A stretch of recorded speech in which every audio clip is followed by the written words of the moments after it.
15 billion miles from Earth, in a region so dark and remote that even starlight seems to hesitate. A 46-year-old machine built in the 1970s drifted in silence. Voyager 1, the furthest human-made object from Earth, was never meant to listen only, to speak. It had no microphone, no ears, no reason to turn. For decades, it followed its path dutifully, sending home data about a cosmos that grows colder and lonelier with each passing mile. Then one day, something changed. Without warning, Voyager 1 shifted. Its antenna turned slowly, deliberately, not toward Earth, but toward a part of the sky that by all known accounts was empty. There were no stars, no planets, no galaxies, just void. And then something answered. What followed wasn't just strange. It was impossible. A shift in orientation with no recorded thruster activity. Data with unknown origins, a musical signal embedded in its transmission, and a 12-hour silence that may have changed the nature of space exploration forever. Tonight, we journey through the unfolding mystery of Voyager, one's impossible encounter. In deep space and what it might mean for humanity, Voyager 1 was never designed for what it's experiencing now. Launched in 1977, it was built for a 5-year mission to photograph the gas giants. It carried less processing power than a pocket calculator. And yet, it kept going past Jupiter, past Saturn, beyond the orbit of Pluto, and finally across the heliopause in 2012, entering interstellar space. From that moment on, it drifted through the deep void with one job: transmit data. Its antenna was locked on Earth, its thrusters long silent, and its mission extended by the sheer resilience of 1970s engineering. But something changed in 2023.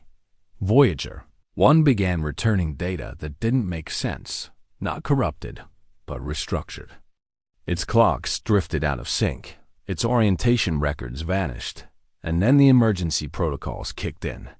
But this wasn't like the countless glitches Voyager had survived before. This time, its systems weren't just reacting to failure. They were reacting to something else.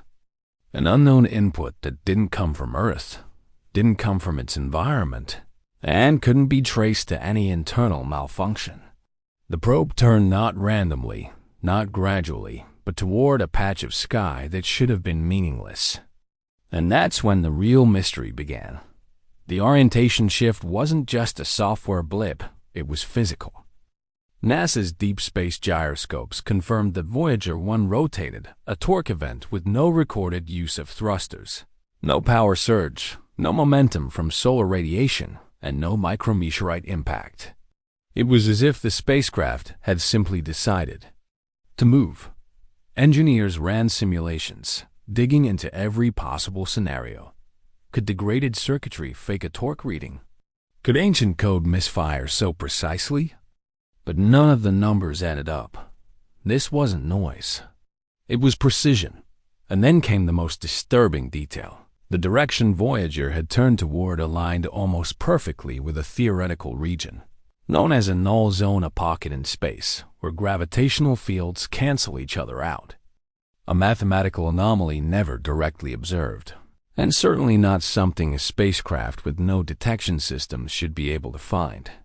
Voyager didn't just drift, it locked onto that region, its antenna holding steady as if something out. There it commanded it to listen, or as if something was listening back. Shortly after the reorientation, Voyager's plasma wave subsystem picked up a hum. Not static, not random noise, but a perfectly tuned frequency, 3000 Hz, steady, rhythmic, and unchanging. When audio engineers were brought in, what they found stunned even the most skeptical minds. The signal followed musical intervals. It pulsed with symmetry. It echoed in palindromes and harmonics. It was composed not accidental, not natural. Embedded within the waveform was data, but not the kind Voyager was built to send. This was something else entirely. Recursive number strings, prime chains, fractal geometry, and constants calculated. with precision Voyager's instruments shouldn't be capable of. Somehow, the spacecraft had begun transmitting information it wasn't programmed to gather, let alone understand. Even more shocking, the signal didn't disperse through space. It was narrow, focused, intentional like a whisper in the dark. Aimed only at Voyager, other probes nearby received nothing. Only Voyager 1 heard the hum. Only Voyager responded, and then came silence. For 12 full hours, Voyager 1 disappeared. No signal, no telemetry, no heartbeat. NASA didn't panic at first. After all, space is unpredictable. But Voyager had never gone dark. Not in 46 years. Not for even an hour. When the signal returned, it wasn't the same. Its internal clock had restarted, not lagged or slowed, but completely reset, as if Voyager had stopped existing in this timeline and returned from somewhere else. The data packets showed changes in formatting structures that hadn't been there before. The probe behaved the same, yet it wasn't the same. What had happened in those 12 hours? Where had it gone? Then the final blow came from ESA's Deep Field Microwave Background team. When cross-referencing Voyager's new trajectory, they found something hidden in the oldest light in the universe, a silhouette in the cosmic microwave background that matched Voyager's exact path. And it had been there before the encounter before. The shift before the silence. The universe had known. Somehow, impossibly, the universe had already known Voyager would be there. As Voyager's data continued streaming in, researchers focused on the one feature they couldn't explain, a persistent 30,000 Hz tone embedded in the signal. It didn't degrade. It didn't scatter. It didn't behave like background radiation or electromagnetic noise. Instead, it remained flawless, constant, steady, as if immune to the entropy of space. When NASA brought in harmonic physicists and musical theorists to analyze the frequency, the verdict was unanimous. This wasn't random. The tone obeyed rules of symmetry, musical rest intervals, mirrored timing patterns, and pitch structures that aligned with known musical scales. It was mathematical, structured, intentional. What stunned analysts was that this tone was layered beneath standard telemetry, as if hidden by design, like an extra track on an audio file that only plays if you know where to look. More eerily, when broken down, the harmonic structures resembled call and response phrases, a composition that included silence as punctuation. In musical terms, it wasn't just a sound. It was a score, and then it stopped abruptly, deliberately, as if someone had finished playing it. This wasn't interference. This was performance, a message not in words, not in images, but in mathematics, motion, and music. Once the tone ceased, scientists began dissecting the signal's core, stripping away the melody in search of meaning. What they uncovered only deepened the mystery, a layer of data unlike anything Voyager was capable of, producing recursive mathematical strings, fractal data structures, and hexadecimal formatting inconsistent with NASA's protocols. It was as if the signal had been rewritten from the outside. Here's where things grew stranger. The data included universal constants measured with a precision Voyager's sensors couldn't achieve. The gravitational constant, the fine structure constant, cosmic expansion rates, all correct, all too precise. It was as if the sender had used Voyager as a carrier, embedding a payload of advanced information into its normal signal. Then came the most profound moment of all. When fed into a quantum processor, an experimental Majorana chip designed to recognize emergent structure, the signal resolved into a single decipherable output. Not a string of data, not coordinates, not an equation, but a sentence. Are you ready to listen? This wasn't a transmission in the traditional sense. It wasn't a call for help or a broadcast of dominance. It was a question, an invitation. The question pushed researchers to look deeper, not just into Voyager's signal, but into the region of space it had turned toward.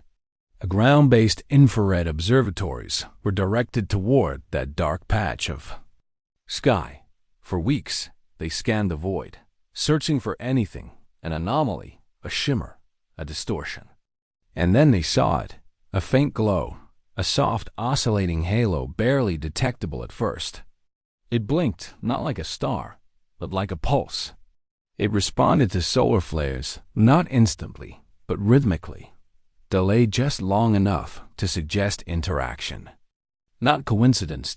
Each time the sun burst outward, the halo blinked back, as if acknowledging, echoing the activity of our star. And what was more unsettling, the glow shifted not in position, but in frequency. It moved like something alive. It didn't reflect light. It didn't emit heat. It responded. What exactly were we looking at? A structure? A field? A veil? No telescope could resolve its shape. But it remained fixed directly along Voyager's orientation. It didn't wander. It didn't fade. It just waited. And the more it blinked, the more it seemed aware. For months, speculation focused on the idea that Voyager had received a transmission. But over time, the theory collapsed. The tone, the orientation, the data, all of it aligned not with an incoming broadcast, but with Voyager's presence in that specific part of space. It didn't feel like Voyager had picked something up. It felt like Voyager had triggered something. The theory that took hold was radical, but hauntingly consistent. Voyager hadn't received a message. It had been noticed. Its arrival, unannounced, unintentional, unknowing, had been the knock on a door no one knew existed. And something on the other side had chosen to respond. The absence of noise wasn't a lack of communication. It was the form of communication.